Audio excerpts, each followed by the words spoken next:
ہاں بھائی ٹھیک، واش روم جانا تھا یار. ہاں اور دوسرا. اچھا ہاں ہاں وہ ٹھیک ہے. اور آپ سناؤ، آپ ٹھیک ہو؟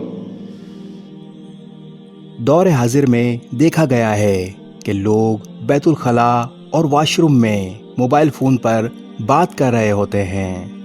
حدیث نبوی صلی اللہ علیہ وآلہ وسلم کا مفہوم ہے کہ قضائے حاجت کے وقت شرمگاہ کھولے ہوئے آپس میں باتیں نہ کریں، کیونکہ اس سے اللہ تعالیٰ ناراض ہوتا ہے.